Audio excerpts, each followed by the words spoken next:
Hey everyone, welcome back to Adobe Live. Today, or not today, this week has been a very exciting week for Premiere Pro and After Effects. And here to tell us what's new is your creative mentor and visual artist, Cyn Lagos. Cyn, how are you Hi doing? everyone. Hi everyone. I'm doing great, enjoying this new year of ours. I heard somewhere I'm not allowed to say Happy New Year's anymore, but Happy New You Year's. can I'm missing say y'all in a little bit. So, it. yeah. So, it's been an exciting new week, right, for updates in Premiere. Do you want to walk us through, I think, or if you want to start on your page, wherever you want to start off, we're totally here for it. Yeah, I'll introduce myself for some people haven't been here in a little bit. So my name is Cyn Lagos. I am a visual mentor and also a visual artist at the core, at the heart of hearts. My favorite mediums is art design, video, and photography. Not in that order. Photography is definitely at the top. But these are mediums that I toy with in every project I play around with. And if you've known my work in the past, I believe that medium is unlimited and it's important to explore and allow yourself permission to try new and emerging technology. So, if you can see my website right now, I hope that you can check it out and visit it because I have really created this website not just as a sort of like a standing point for you to get to know me, but also as a place where you can gather some resources. So, much like you, I've learned everything I know online. I have a background as a graphic designer and I sort of file that away and then continue to add skill sets in my tool belt by learning from the resources that I had available online. And that has been quite a cool journey for me. And so I've always wanted to give back. And that's how I ended up being a visual mentor. And that's why I'm here, just teaching y'all some really cool milestones I've reached with Adobe are also displayed in here. And I hope that from this you can take some inspiration and aspiration and also some neat resources, some downloads that I always offer in here. So check it out or sign up to my newsletter if you really want those downloads. I love sharing them because I get really giddy when I figure out a system or a really cool way to make something. So yeah, that's my site and that's a little bit about me. Amazing. Well, we have Adara and Dino Rex in chat saying, I'm excited to see what's new on Premiere and add it to my workflow. So the people are ready.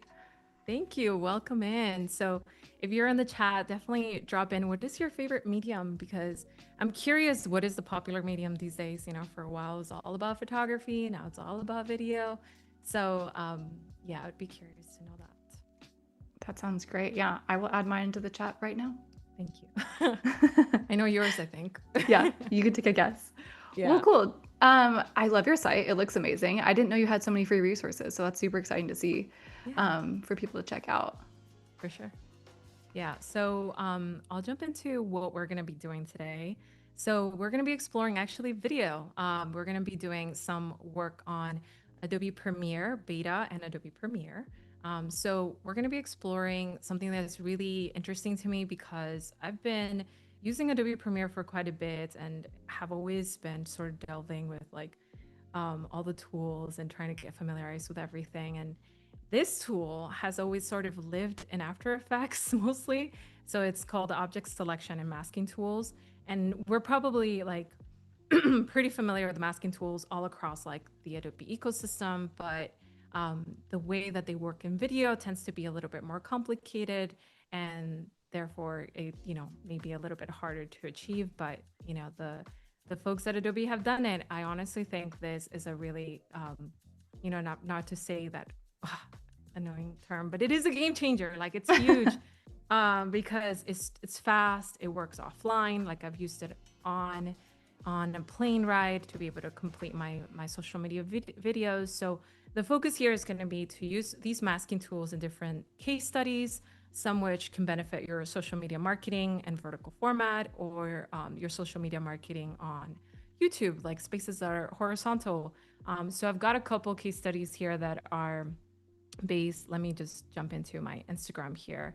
So some of them are based on some of the experimentations I've been doing on my social media for some UGC content. So that's user generated content. So I'm a creator, I'm an artist, I work with clients. So I do this professionally. It's pretty cool to be able to make a living as an artist. Honestly, it can be quite a contending journey sometimes, but it is mostly really fulfilling to have like to learn a skill set and be able to apply it. So this tool, when it sort of arrived in my like realm, I ended up like just playing with it at first, but then I actually used it for a lot of the intros or hooks within my social media UGC content. So here are a couple that I want to share with you. So I'm going to be playing with two concepts here, the mentor and the blogger. So these are two pillars that I often play with in my own marketing. So it's kind of important, I think, in my opinion. I suggested you can try this to find two pillars that really work for you so that you can navigate between the two. And this is something that I often do. So here's a mentor version. So I partnered with Adobe to have an insightful conversation with you about AI. I think we all have very specific dreams and imaginations that don't come out of thin air. We bring them together. We blend them in programs like Photoshop after having generated some really cool ingredients in Adobe Firefly. I grab my AI ingredients from the partners inside Firefly like Gemini when I need precision, VO for realistic motion, and Topaz to upscale and add that final detail. At least that's been my experience, and everything out there is saying that it's faster, it's quicker, and for me the joy is taking the time to blend Firefly models to reinvent my workflows, honoring the craftsmanship of exploration, of experimentation, and trying it with different mediums. What do you think about this?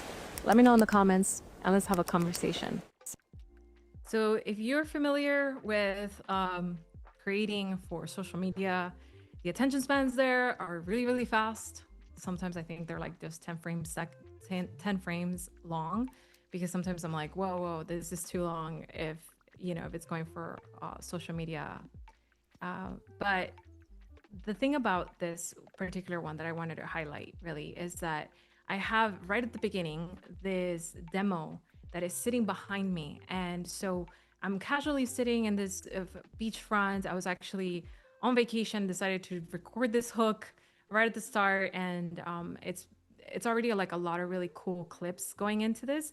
But what's neat is in the editing process, and we're going to do a breakdown on what that file looks like, I was able to add even more cool effects so that the scroll stopping factor is in there. And yes, it's definitely fast, and there's all these elements that go into it, so that like, it could be digested with all the competition that's out there. But what was important to me is that the concept was like delivered right at the start. And so being able to have like the screen recording behind me and not moving away from the person that's talking, because ultimately we connect with people, right? We don't connect with just a screen recording. So when you start to think about those strategies and you try to put human first, you're like, okay, how do I navigate this? How do I keep me in here, but not make it too busy? And So these are the moments where like tools like a masking tool can come into play. So I'm going to show you what that looks like, and then we can break down how that was achieved, so that I can get all of these different scenes in the background. Like for example, here you can see the dreams happens in the background, and then you can see the screen recording, as I was talking about, happens here in the background. So it's easier said than done when it comes to video. When it comes to JPEGs, you can like immediately remove using AI tools nowadays. So in video, I think this is a huge marker for progress. So I'm going to jump into the Premiere beta. So I'm going to be in Premiere beta showing you these tools, but it will be in your Premiere 26.0. So if you don't see it available for an update, the rollout is slowly coming out. So make sure to check it out either today or tomorrow. And then these tools will also be refreshed there. Okay, so I'm gonna explore what I did in here. So we've got, let me open up these sequences in here. And let me know if you have any questions in the chat so far or any comments. We have some people joining in saying hi. We have another graphic designer in the chat and people joining from all over the world. So happy you guys are here. And if you do have any questions, now's the time. We're ready for you. Graphic design is something that it has become a backbone to anything I do. I've never left graphic design. It's just something that I think it's a great fundamental to craft to know, even if that's not your first craft. So welcome in. I know that vibe. Okay, so we've got here my working file, and you can see here how these ended up developing. I like to use a lot of type. I think that type is another in the hierarchy of important things. So you've got connection with a human, and then you've got like text. And so most people don't listen to their socials with audio. So this could be a great way to still connect with them, even though that happens. So you might see here in the timeline, there's not many files up here. So what I like to do quite a lot is nesting. So nesting is basically like grouping files. So I just double click on this nest right here, take one beach. And this is the way I like to compartmentalize things. So I like to create a chapter for the hook, create a chapter for the demo, create a chapter for the outro. And those chapters turn into nests, basically. And they're just, think of it like a way to group files. It's cool to work this way because you can organize yourself better and you can also make changes without messing with the other things. So in here, you'll see that the file, so this is the breakdown, and we'll do a bit of a demo later of how that looks. So the file here has this like opportunity, sorry. So it has this opportunity here to like be several things, right? Like we have the talking head at the top. So now we're going top to bottom. So we have the talking head, that's me in here, that little person. And I've used the remove tool in here to be able to change, to remove that background in here. So what that looks like in the demo is you can see that the file can come in here from behind the background, and that's this file right here. And it comes in behind me, and I'm able to even animate that arrival. And so I'm not losing that connection because I'm still in the scene and I'm still talking about the file, and it still has the product in there, and it's pretty neat, right? Like we've got all of the important things on scene. So this is the mentor. This is the one where I'm teaching, I'm educating. And if you have that hat and you wear that hat quite frequently, you're probably have run into this. Like, how do I prioritize what I'm showing versus how I show it, and in this tiny little screen that doesn't have a lot of room for things. So this could be a great opportunity to do that. So when I go in here, I want to show you what that looks like. So in practice, so I'm gonna go in here and just, let's say my head looks like it's by itself.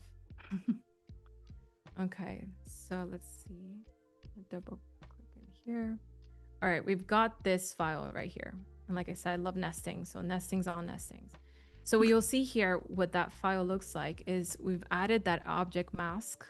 And so what is the object mask ultimately? So like the object mask is masking, if I'm going to start from the start, masking is deciding to keep some things and removing others. And this is done via selection. So we often have a way to select objects, a way to select circles or shapes like squares. So if you have like a window, then you might want to use a square. If you have maybe a lake or a swimming pool, you might want to use a circle. And in some cases, when you have people available or clear objects like a hat, you might want to use an object selection. So all of it lives in here. Now, this used to be really hidden in the background, and so it used to be really hard to find, and they weren't made the way that they are now. So what's cool is also that they're made available pretty clearly right off the bat. It's living in here. It gives you a little demo of what that's going to be about, what it does.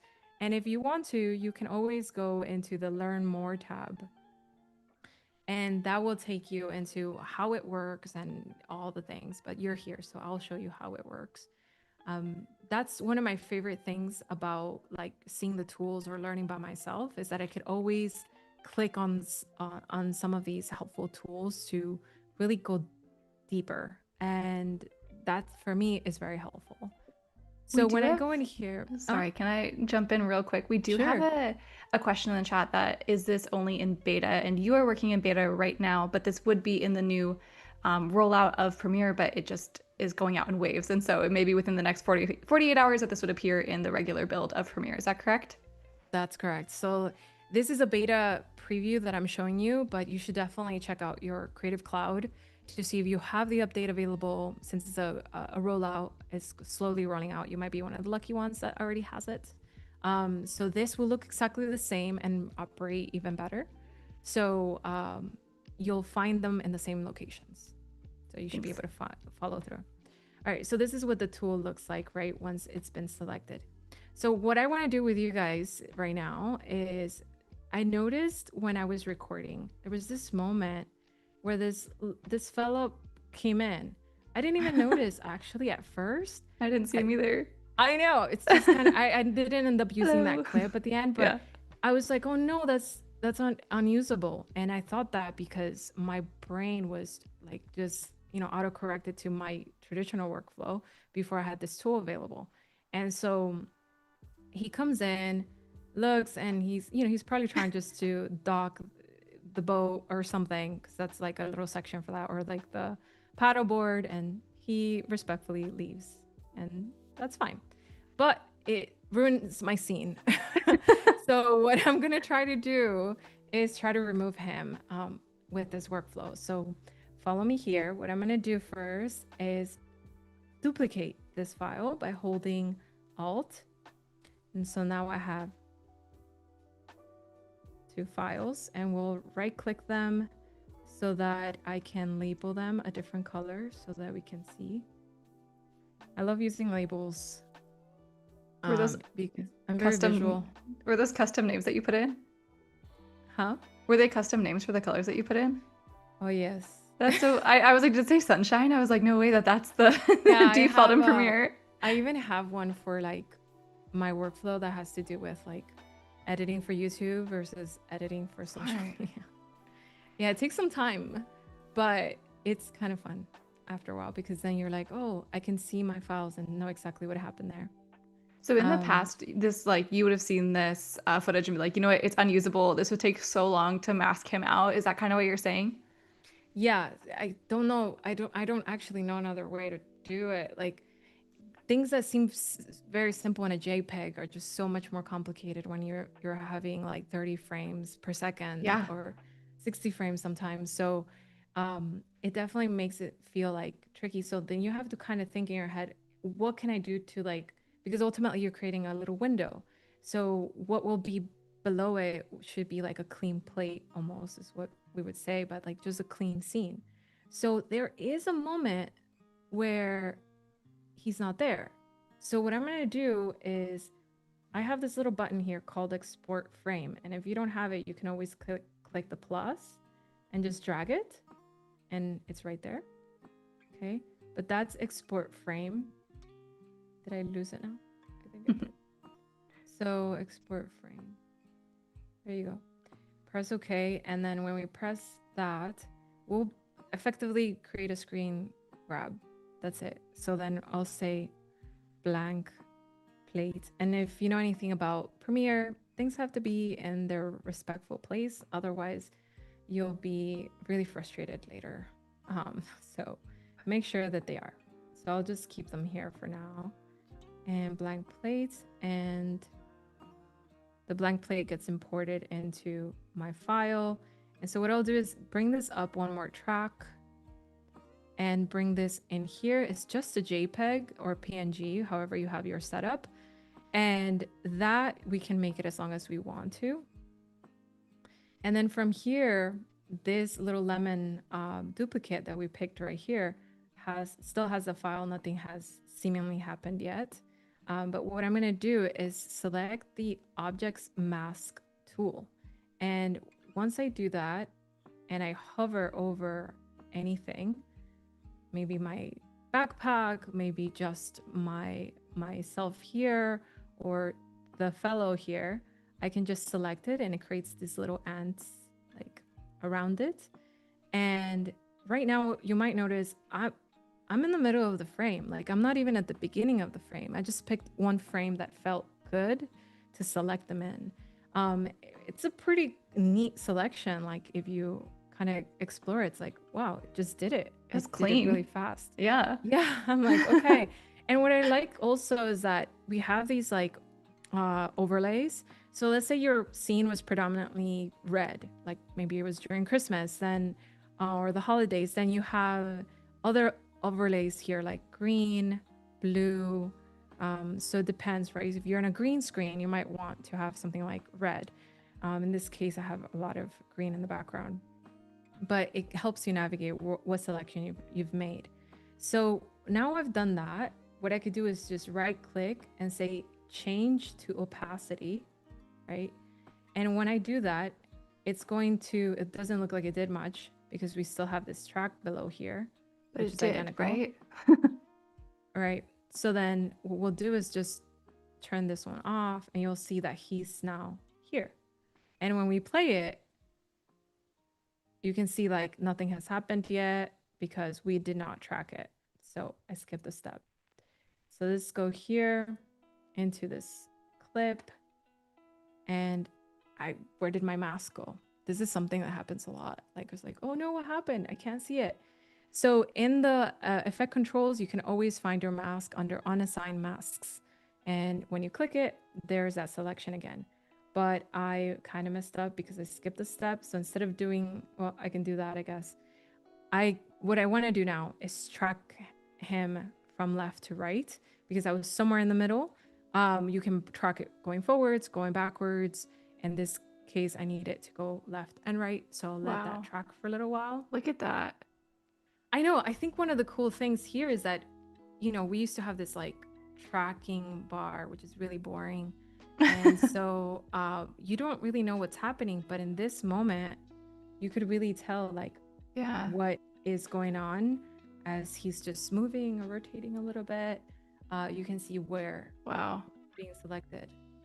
It even cuts out his legs, which I feel like is impressive considering how far away, and it's a textured background. Like I just see the difficulty it's a really of textured background, right? Yeah, and it's far, so it just seems small. Yeah, once we learn like the nightmare backgrounds, you're like, oh, this is one of those. This is one of them. This is the moment.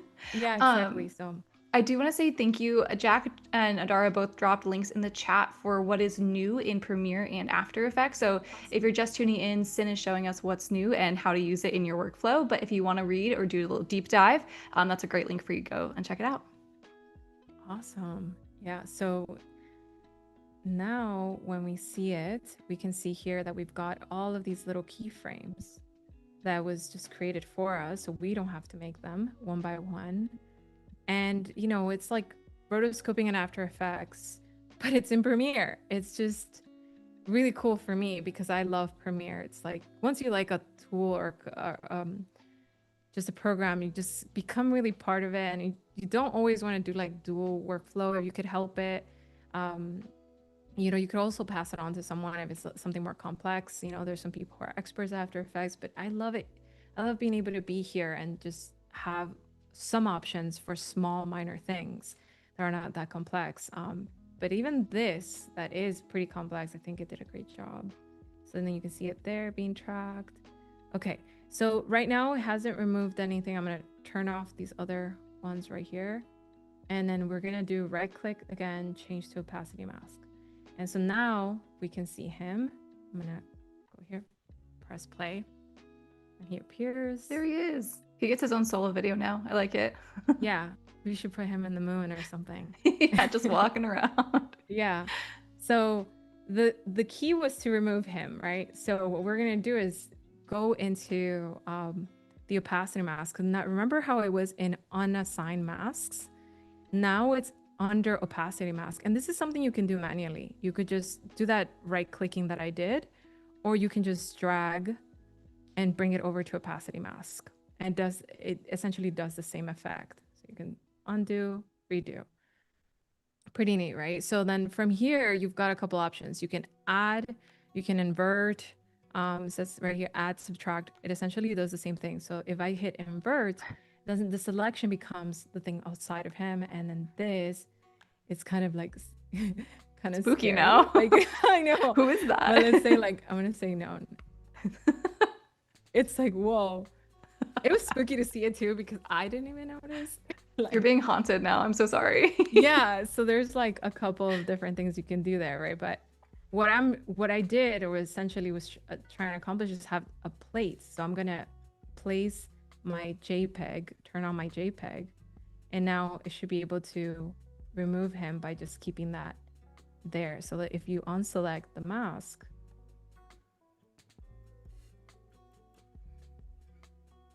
you don't see him as much. I would do a Right. little bit more like love and care into like the selection, but you can see, and of course the shadow and things like that, you know, but it's a great start. Like if I wanted to keep these sentences that I'm saying right here, this is a great way for me to like not have that distraction in the background. He's not the main show. He's just trying to enjoy the sun, you know. Just That's a man okay. also on vacation. What can we On say? vacation, you know. So I thought that was a pretty neat trick to just try to avoid removing things, especially if it's an object that's, you know, maybe it's something that you want to remove that's static, or but you can select it so quickly, so that could be neat. I could also just like add a pretty, I'm gonna go in here and just add like an effect. So let's say, for example, if I want this to be inverted again and select him instead, let's do invert one more time here and turn on our regular file. He's still there. It's still selected. You can tell by this. And what I can do is add an effect. So I'll go into effects and I can do like color. And let's say this is for funsies. It's not like you know, it's just so you can get a gauge of Yeah. what can be applied.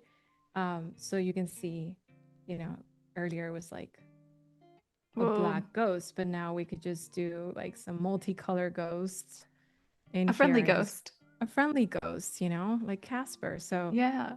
we've got some options here. You know, you can dream a little bit further here. The case studies are really where you come in and develop that.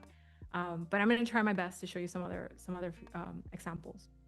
So this is one of those things where I was like, I had, you know, tossed this clip completely and said to myself, forget it.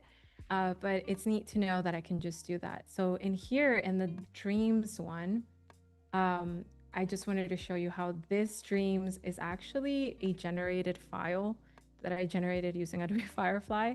So I just sketched the word dreams and then I used Adobe Firefly's video model to create first the regular image model to create the dreams and clouds, and then I created the action one. And what's neat about this is that it's just this file by itself, and then this one's on top of it. So let me see. This one's on below it, right?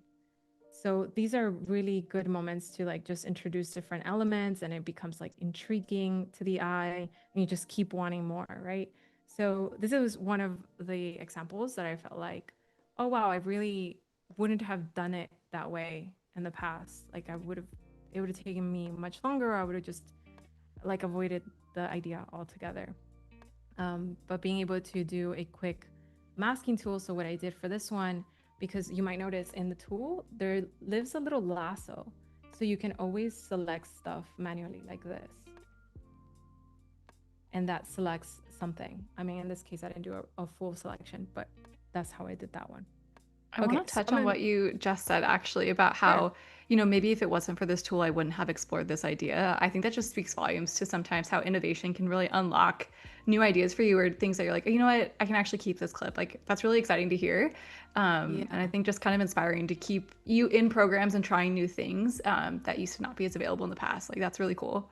Yeah, I think that tools keep changing and sometimes it can be scary because they change so frequently. But when they do and you find the right like workflow where you used to maybe discard in the past or like you then it's like, oh, hold Oh, on. yeah. Now I can do something else with this.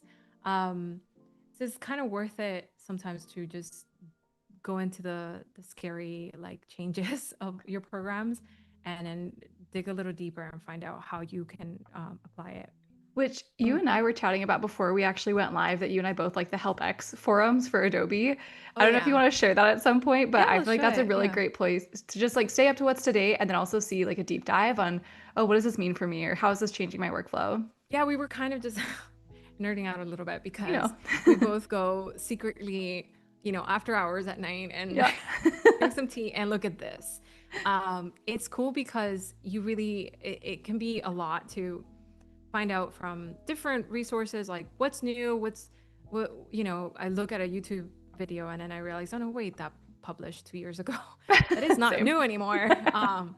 But here you can see really what's been new, and it has all of these extra resources of how to. So I know that it's the 26th version in January 2026. How cool. So you can see all of the available redesigns. There's a redesigned shape mask. We have like the AI powered object masking, which is what I just used. So that ability to select an object is just that much faster because it's AI powered. And we have like these really neat transition handles that if you haven't become familiar with, like the bygone days of having to do this manually, like keyframing things is just not necessary anymore. Um, but I absolutely actually really love those. Those are like these little tools right here, right? You have these, you can just drag them and it Whoa. transitions your audio, it transitions your visuals. So you don't have that jarring transition. It's essentially a quick dissolve or a quick dissolve for your audio. So like it smooths out. And it's just neat to do that. And like when you're navigating so many things, like going from dialogue box to dialogue box, it can get really exhausting in the workflow. It just doesn't flow. So it's neat to have these tools like right available in the timeline or on the track, because then you can decide, oh, just a little more, just a tad bit. And you're not nudging numbers, you're like nudging something that like you can push and pull. So I really like that. That's like just an improvement in my workflow. So yeah, check that out. That help. I guess you guys will drop the link. Some Yes, mods, if we could get the magic link in the characters in the chat. chat. The powers that be. We do have Yeah. one comment in the chat that says it would be cool to use the same technique that we're using to mask out the guy. I think to record only someone's shadow dancing or something, which I think is totally true. Right. You're thinking like Yeah. the uh the Apple headphones, that vibe.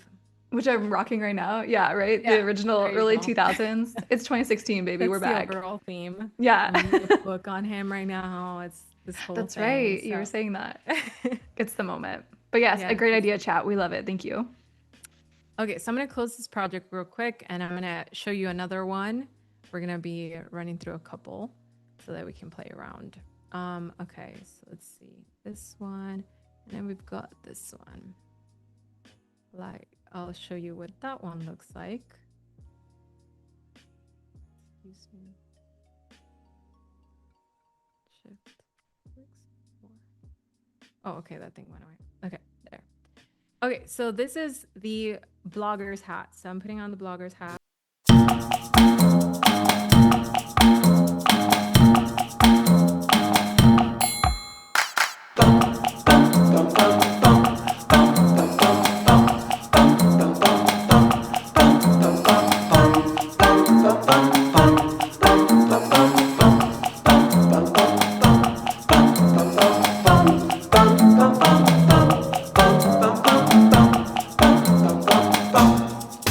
It's so catchy. Keep playing it. I know music. I'm like, yeah. I wish you could make those sounds and just keep that. That'll in be my your head. next one. You'll be Yeah. on to being a musician. I just know I will it. not be a musician. No, that is a really, really Standing beautiful art firm. form, and I'm gonna leave that. All right. Respect. But I do like I loved creating these like montages of like a day in a life, I guess, but mostly just like it's a nice recollection even for yourself. So like, when you post things for marketing, sometimes you just post them for you. And these montages or the blogs just like help me tap into that. So I've been exploring quite a bit of Austin, and of course tacos are involved and the works. And what's neat is I can do a combination of mediums. And what I wanted to highlight was like whenever I do something like this, I always want to emphasize a moment And I love this moment where like I think she said a joke or something. I don't know, I remember what she said, but it made me laugh. And It's so sweet. ironically, like this is like one of the Adobe offices, I think in Austin. So we were like passing by, we had just parked, and it's kind of cool to me to emphasize little moments, but you have to find as an editor, like, how do I do that? I can emphasize that through typography. I can emphasize it through like scale or animation. So in this case, I'm going to be using the object selection tool to show you. Let's do a little breakdown of how that happened, but also like jump into how we can make some other effects to emphasize a moment. So for me, I want to emphasize when I'm laughing. For you, could be other moments. It could be right at the start. It could be like right when something drops. It's the most vital part of your video. It's about emphasis here. So of course I have it in a nest, and I have a different color palette here. I think the original color palette is not my favorite. It's too like muddy. So the graphic design in me is like, I need some coherence. But yeah, so this is a little section here. I did a little marker here. You'll notice there's a little M. There's a little the hotkey is M. So there's a little marker right here. Something I like about markers is that you can put some copy in here if you're working with someone. It's collaborative, and or you want to just be your own cheerleader and be like, I love the laugh. Yep. Oh, just sometimes, you edit something time and time again, you can remind your future self that you want to do something with this. And I like to mark that moment because I'm going to do in here the same thing I did before, which is use that neat little trick of taking a screen grab. So my little guy keeps disappearing. So I'm going to do a quick screen grab of this moment. And it's important to have that marker there because then my playhead knows where to land, so long as I have this little magnet on, which is the letter S. So this will be consistent. So we're going to select that and do laugh. And I'm going to do actually a PNG this time. And it's in my visual effects folder. Cool. Not quite a visual effects, but I like to keep it there. And then it automatically goes into my project. So that's neat too. So I'm going to drop that in here. And there's no need for it to be so big, so I'm going to cut it. And what's cool about this, I'm going to make this big for you. Right, so we're focusing on point in and point out in here. And so what's neat about this is that right now we have this JPEG on top, and I could do all sorts of stuff with it, really. I mean, PNG on top. But I'm going to duplicate it, duplicate the MP4 at the bottom also. And change the color. Always change the color so I can find it easier. Why do I always do that? Whenever I change the color, I select the color that I already have. I don't know why, but it happens to me often. But okay, so in here, this is the video, right? This is the video. Let me see. This is the JPEG, and this is the video. Okay.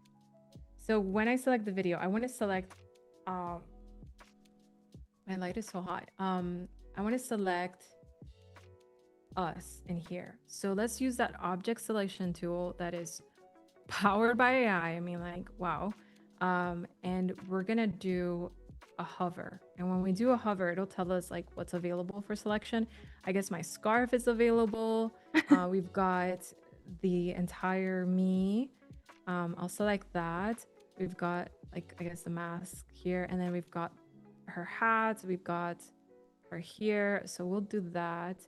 And then if something is trailing off and you still want to make some selections, remember the lasso tool lives in here, so we can do some rough selections in here. And I noticed that if you zoom in, it gets better. Then if you're out here, it might like struggle a little bit. But this is the part where you get to just inspect the selection and make sure. But even when I select it, you can see this right here. That's the notification I get if I'm too far away. It's like, oh, there's nothing. I don't know what you're trying to select. So What are you you want to be asking? right. Oh my God, I'm so obnoxiously like laughing there. But No, it's hey, I fun. enjoy the laugh. So Yeah.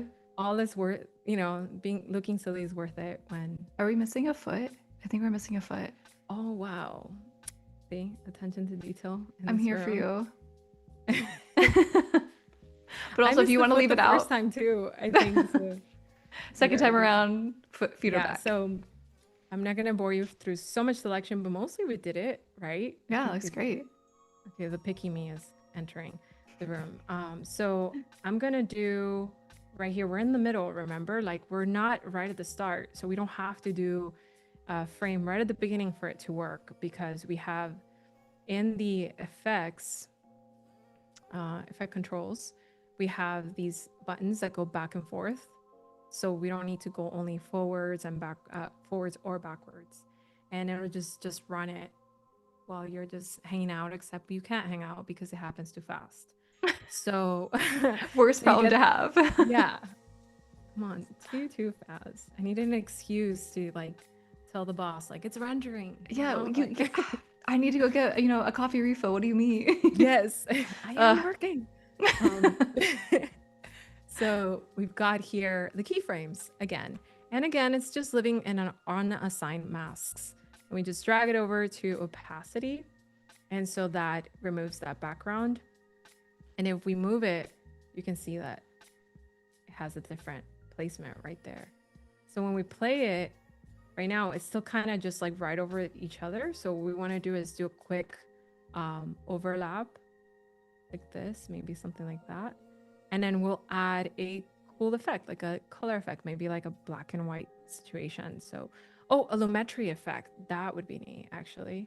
So to that clip, I got the zoom tool is popping up on me. Okay. To that clip, I can add a lumetri color. And we'll go in here and just say maybe creative LUT and do one of my Nor black and white ones. And for people who don't know, can you explain what these color filters are? Color filters? Or the LUTs? Lumetri, filters? So Lumetri, think of it if you're coming from the world of like Lightroom or Photoshop even, you're just adding these as like presets. There's a whole science and technology to it, but you don't have to think about that. They made it simple enough that like all you have to think about is what camera you have and what you want to apply to it when it comes to the LUTs. But these are creative LUTs. These are looks. So they're like more after you've already done some correction to your file. This file I have is not anything fancy. It didn't come from like a super fancy cinematic camera. So it lives just fine. Our eyes can see the regular colors. Cinematic cameras try to capture just like all this like I'm forgetting the word, but dimension in the color and light that our eyes might not see. So there's correction that is necessary. But once you're past that, you can get creative with it. And that's why this section lives after basic correction, literally. So you go in here and you just add a color LUT or something like that. So let me see if I can, something is missing when I'm doing that. So let me go into my effects and make sure, since I have a lot in here. Let's add newer.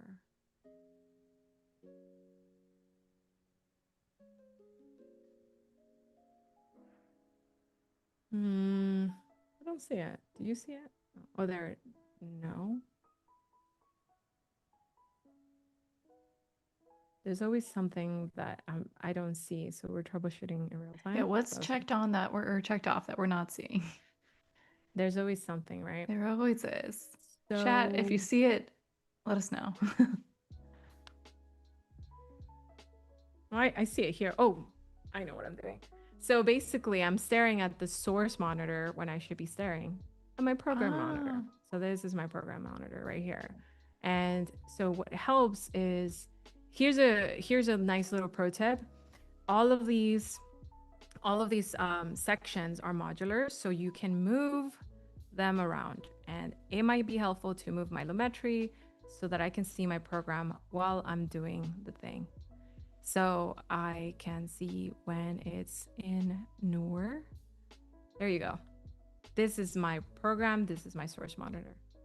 So now we can see that nice, neat little thing. I'm gonna remove the display, the show grids, show guides.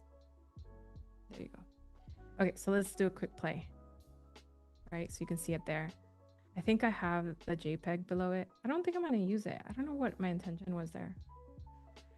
Starting to, yeah, I kind of like it like that actually. It's so fun. So that's a neat like little moment there. And what I could do is just like change, make it come in a little bit later, right? And then you can also choose to move it around, or make it like a different scale, right? You can go like something like that.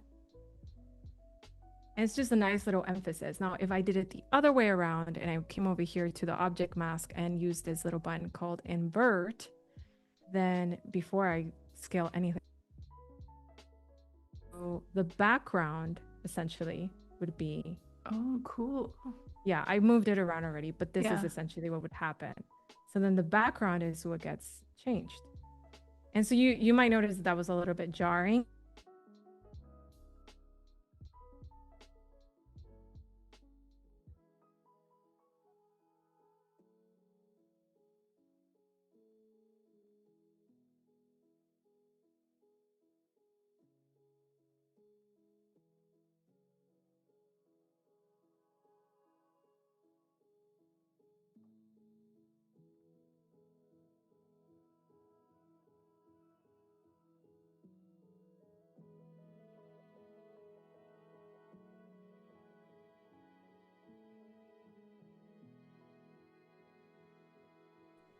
My screen? Recording in progress. I'm not sure. Yeah. Jacob, how are we looking? Okay. Back. Cool. Sorry about that, chat. We're all here. We froze in time. Yeah. We took that break All right. we demanded earlier. It was buffering. Yeah, it just is what it is. No, just kidding. But if you are tuning in, we are in our like final 10-ish minutes of looking at what's new in Premiere and After Effects with Cyn Lagos. So we're super happy that you're here. If you do have questions, aside from where did we go, please let us know. Yeah. So I know it can it can be a lot. So I'm gonna try to show you at least one more in the last 10-ish minutes because why not? Why not? So I've got a couple clips here. I've got, let's see, we've got the mentor, we got the blog. Okay, I like this one. So I'm gonna go into this one here. I'm gonna show you how to create that from this. So first of all, you wanna grab that clip and say new sequence from clip. We've got the monitor right here, our preview page right here. I'm gonna make this a little bit bigger so you can see that. And I love keeping my guides, but for this demo, maybe not, right? The guides are really helpful to just know where the UI of social media will mess with your design. You want to leave room for them to coexist, you know, like a little feng shui, basically. But in this case, I won't be using it so that you can see it better. So let's do the same thing here. Again, the workflow works very much the same. We're going to just duplicate the file, label it, and after we've labeled it, we're going to select something that's available to us. So we've got the object selection mask in here, but before we mess with that lemon one with this copy, I'm actually going to correct something in here, up here. I'm going to use the rectangle tool and then just do a quick little selection here. This is something that's very common in Lightroom actually, and they have masking tools in the same way. It's like an ellipse tool, an object selection tool. So if you're coming from that genre, like this could feel almost very similar. So what I'll do is add a Lumetri color to that clip. Oh wait, so I've selected that and then I'm going to track it. So we're going to go into effects, controls, controls here, and just hit play. in there so that it selects just like that top area for me. And you could actually also do a little feathering beforehand. I think I'm falling under the pressure right now. I think 10 minutes feels more like one. Uh, but You got this. but in reality, I recommend to use feathering. And feathering exists right here beneath the object selection tool, right before you hit track. And what that'll do is like just make it blend better. You'll see what I mean in a little bit. So once I add this tracking all across, which you can see the playhead actually like playing back and forth. It's pretty neat like how it does it. These are my dogs. Do they have This names? is I need to know. for Star Wars fans, Toby-Wan Kenobi. Incredible. And this is just Maya. Maya Aw. Papaya on a good day. A different universe. Yeah. So we've got this here. We'll probably do a little feathering. We can still do some feathering post. And we'll go into allometric color and we can do a little basic correction here. So because I'm doing some color, I want the mask overlay to be none so I can have more visibility. And you can see how I can change that sky and only change that sky. And I can go even get much neater and select the houses to make sure that like only the sky is affected. But in this case, I think it's a little forgivable because the sun affects the whole thing. But you can see how I can make a quick marquee tool selection and apply that to the entire scene and make that sunset, look a little bit warmer and have that like vintage tonality. Now let's bring back our duplicate, and in our duplicate, we'll do a object selection mask by selecting what it already kind of has like a good ability to select everything. You can hold, I think you can hold shift or just generally it's defaulted to a plus sign. If you look at that thing in there, it has a plus sign. If you want to deselect, you'll hold Alt or Option on a PC. And that should help you like deselect areas that you don't want. But let's say I do something like this. I'm gonna select the dogs. And they were being so good that day. The key, the camera was on them. They said, hold on. I think the key is to take them to like similar places and also to take a ball if they're ball motivated. Ah. You might not see it, but she typically has a ball in her mouth and it keeps her calm. She needs it. Also, I know I said 10 minutes. We do have about like 3-4 minutes left. So if you want to pace yourself here and then kind of give us an overview at the very end of what we talked through, that'd be wonderful. So we'll just hit play there. Actually, I'm gonna do just a clip so you can see. So we're gonna do play on this really quick, and then we're gonna bring in a little a title file beneath it. In 5, 4, 3, 2, 1. I think you're enjoying this pressure. I know you're enjoying this pressure on me. So like, I get it though. I get it. Yeah. So let me see. Let's do that VFX. We have new aspirations. And what I'll do is just drag this. Sometimes this is like real life. We've got that deadline. So we're gonna right click, drop this into our opacity like we did before. And now we have this aspirations right below it that can live among it. And it sends in as a title. And I could do a better job in the next round to do a selection, but I think it did pretty good nonetheless in the time constraints. You have amazing type choice. I just have to say, I know that probably is from your design background, but chef kiss. Design background helps. Yeah, 100%. Videographers out here sometimes choose a default font, so I think it looks great. Right, you can go wrong really quickly. You really can, and not a choice is also a choice. So, most of all, I just hope this inspires you to visit some of these new tools in Adobe Premiere. They're not like the tools in the past where we're like, oh, that's cool. No, this is huge. Like this, I don't think I really touched. This is the tip of the iceberg really on how many different use cases you could end up just selecting. Masking is such a powerful tool across all of the Adobe Creative Cloud tools, but being able to use it in video format, I think could be a pretty great addition to your workflow. So what we did here is explore some type variations, selecting subjects for our intros and hooks on social media, and for YouTube and different marketing spaces like that. So if you want to learn more about these things, I mean, I definitely sign up to YouTube, Adobe Live. Everybody does really cool stuff in here. But also, if you want to check out and support my work over on cynlagos.com or on social media, I would really, really appreciate that.